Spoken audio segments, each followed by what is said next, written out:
The Redefined podcast is part of the Win-Make Give podcast network.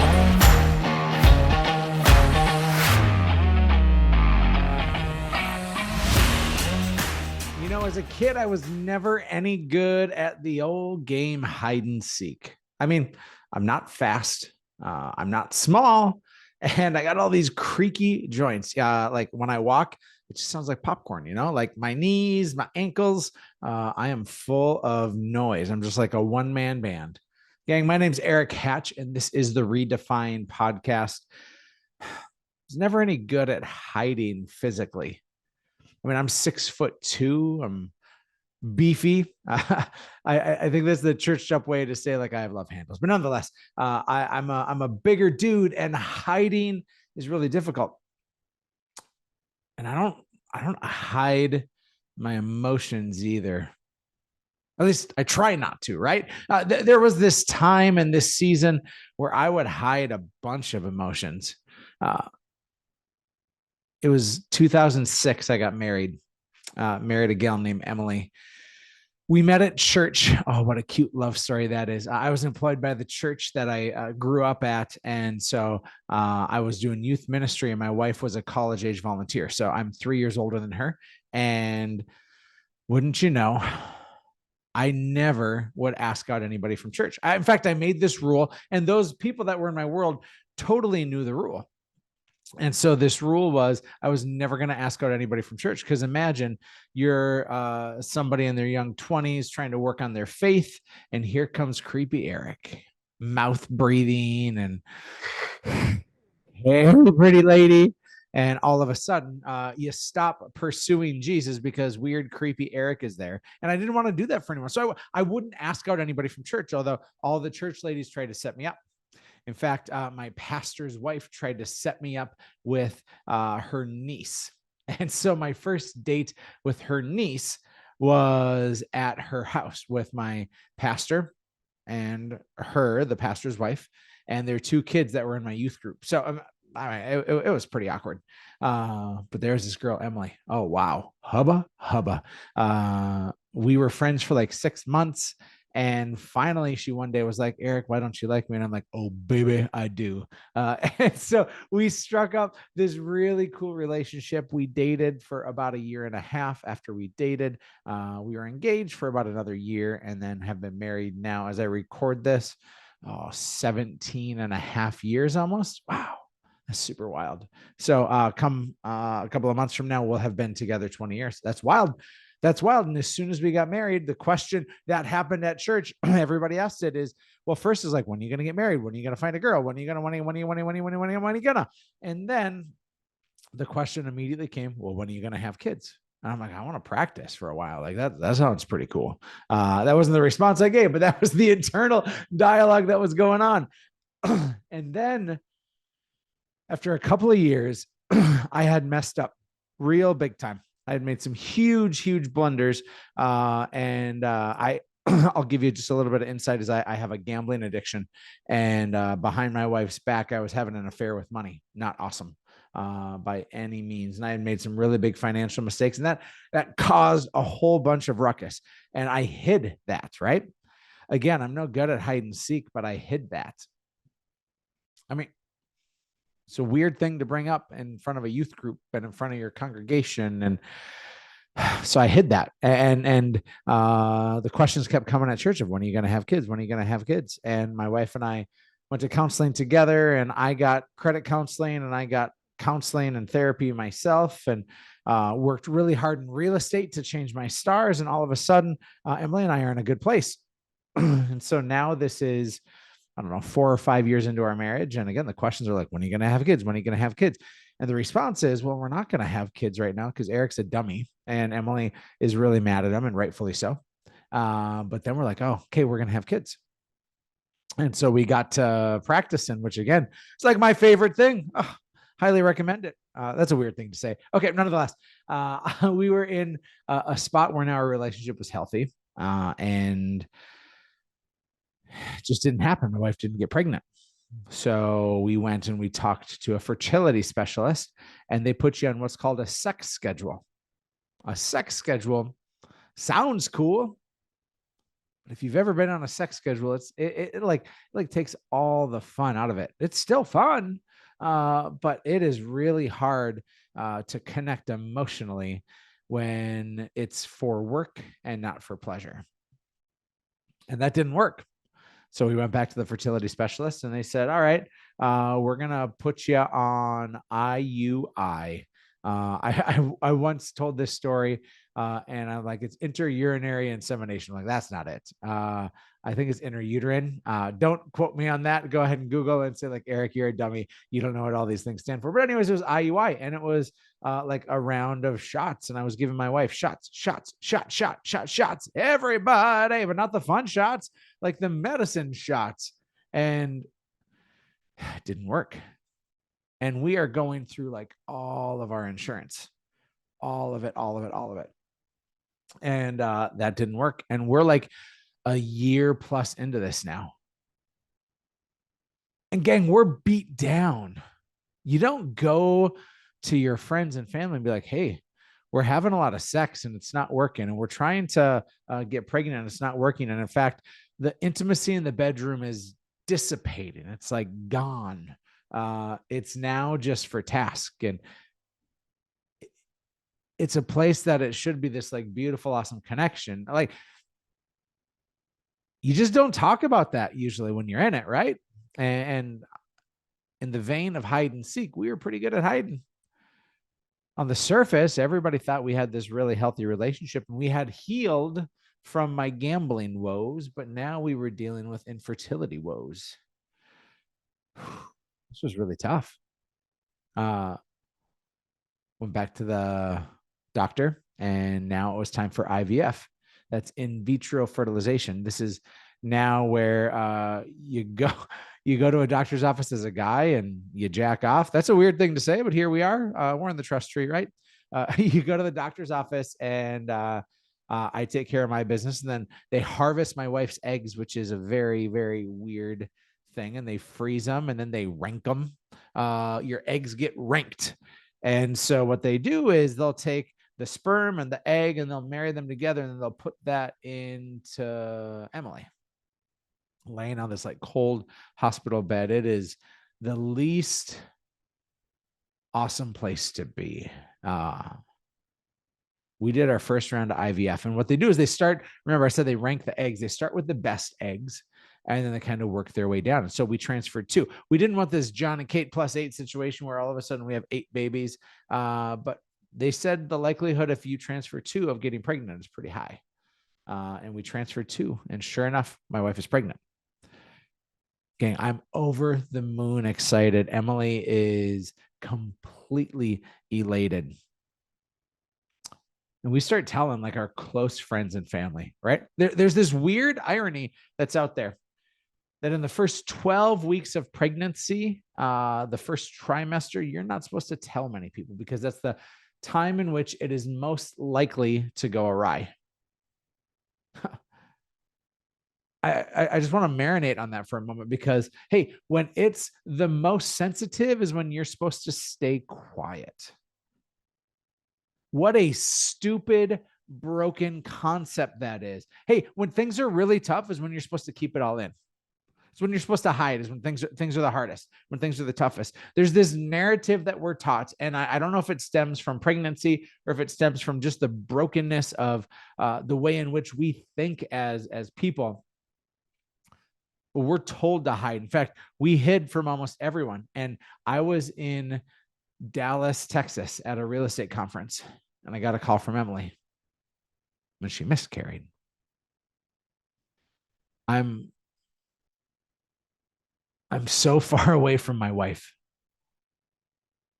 And I'm completely broken. And the one who I love the most and the one who is even more broken than I am, I can't be with. The conference ended the next day. And so we made the decision that I was just going to finish the conference. Then I was going to go home. And holding Emily was such a relief to finally get with her. And I don't know if I've ever felt so much sadness come from someone as what came from Emily in that moment. This thing that we had wanted now for the last couple of years, and we had gone through the brokenness of my stupid mistakes, and we had just compounded all these things. Oh man. And so we hid even more. Took a while. I think it was 2 or 3 months before we decided to go back to the reproductive doctor. And we said, all right, we're going to give it another try. And 2 more eggs were transferred. And she got pregnant again. And she miscarried again. And our silence grew. Our brokenness grew. When those things grow at the same time, you know, people say most things don't grow in the dark. I think pain grows in the dark. And I think that when we chose to be silent, I think it manifested itself into even a greater pain.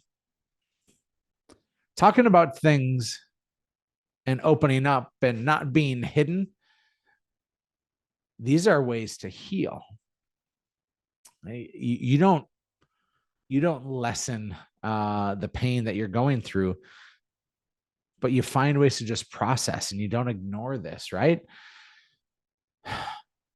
And so we go at it again a few months later, and Emily gets pregnant again. We transfer 2 more eggs, and pregnant again. Miscarried again. This time it's an ectopic pregnancy. And this ectopic pregnancy requires surgery. 3 rounds of IVF, 3 miscarriages, 1 ectopic pregnancy.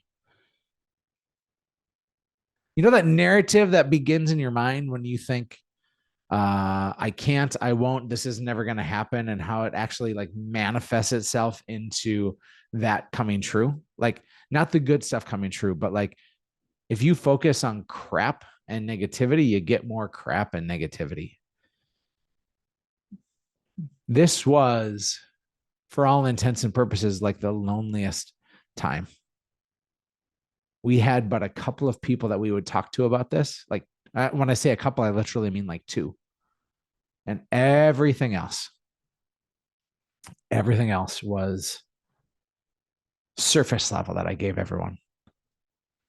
I filled them with foolish, fake smiles and happiness and jovial. Like, I was so hidden. Although I suck at hide and seek, I was pretty good at hiding my emotions. At least I thought I was.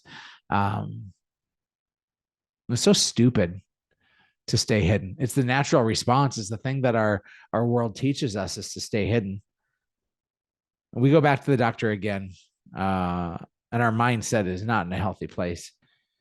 And we had what we thought were 5 eggs left. And so it's like, okay, we can do 3 more transfers, 2, 2, and 1. All the eggs that have been harvested and everything that was going on, we're now on the 7th and 8th best eggs and embryos. We get in there, and the doctor comes in and he says, Emily, Erik, we took a look at the remaining eggs that are there.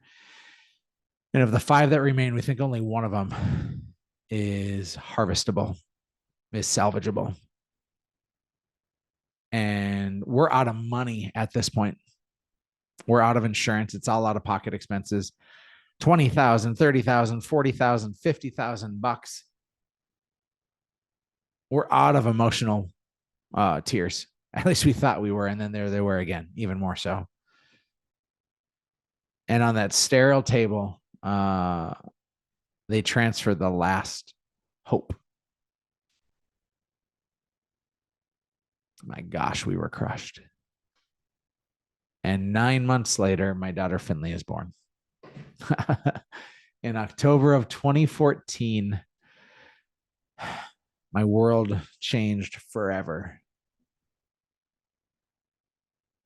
And some people don't have a happy ending like this. In fact, fast forward less than 2 years later, my son Simon was born, this time the old-fashioned way, the fun way.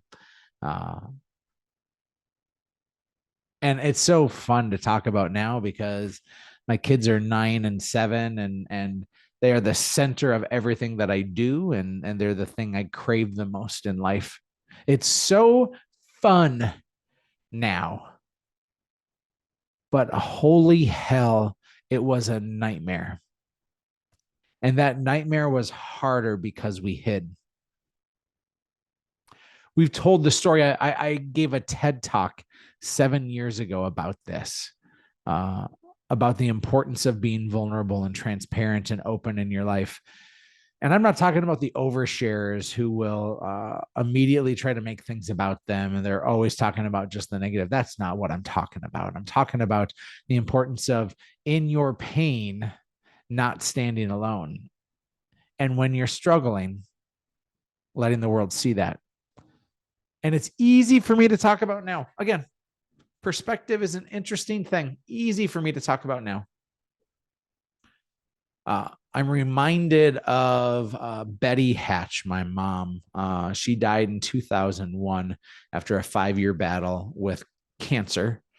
And just 2 weeks before she died, my pastor tells this story at her funeral.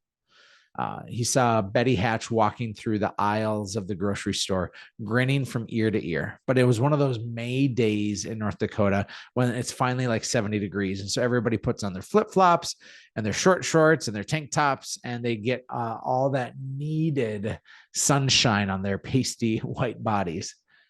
And Betty Hatch was of the same accord. She was strutting up and down, wearing her summer's best. But Betty, after so many years of chemotherapy and radiation, all of her bowels released into a colostomy bag. And hanging by her ankles, swinging through the grocery store, is Betty Hatch's urine bag. That is everything. She didn't care that the world saw her shit. And I think that when we show our weakness, when we show our struggles, everybody else sees strength. I can picture my mom. It was 22 and a half years ago when that happened. And I can picture her clear as day. And her smile and her energy. She was not going to let the brokenness of the world get her down, and she wasn't going to let the pain that she went through hold her back. And so I just wonder, I wonder if I were to go through, and Emily were to go through all of that reproductive medicine stuff again, if I'd stay so quiet when it didn't go my way, or if I'd talk about it. My business stumbled and fumbled really, really hard about 13 months ago. We are still sputtering and recovering for my real estate team. And I consciously chose to talk about it while I was on vacation in the Virgin Islands. And I shared it with the people that were there, and I posted it on social media. And the amount of love and adoration and support I got when someone said, "Oh my gosh, I'm struggling too. Oh my gosh, I'm struggling too. That's my story. You just told my story." And they saw someone who was brave enough to not hide. And I know for certain, because they told me, that my courage to not hide gave them the strength, gave them the tenacity, gave them the courage to push through. So I got to say, I think it feels safe when you hide. But pain grows in the darkness. And so if you shine some light on that, that pain won't grow as much. Don't get me wrong. If you deal with something heavy and tough, 400 pounds is 400 pounds. And if you have 400 pounds of stuff, you will continue to have 400 pounds of stuff on you for forever. It is just as hard today to deal with the pain of infertility as it was 10 years ago. It is just as hard today. But I've gotten stronger. And you get stronger by exercising that. You get stronger by working on that. Trying to compartmentalize and put it on the shelf and say, like, I'm not going to face this. I just don't think that, I don't think that that's going to do it. I don't think that you're going to get your solvency and your help when you ignore that. I think you got to lift that muscle every day. So I declare that this game of hide and seek should be over. Done. No longer revisited. I hope you have some creaky knees that allow you not to hide. I hope you have enough confidence to step out into the light and not hide anymore. It hurts. It's going to hurt regardless. So we may as well get to work on it. Gang, thanks for listening to my meanderings, my talking. I promise to be massively vulnerable with you all. And so until next time, I will catch you on the flippity flip. I'll continue to be vulnerable, and I'll continue to wish God's blessings on your life. Catch you later.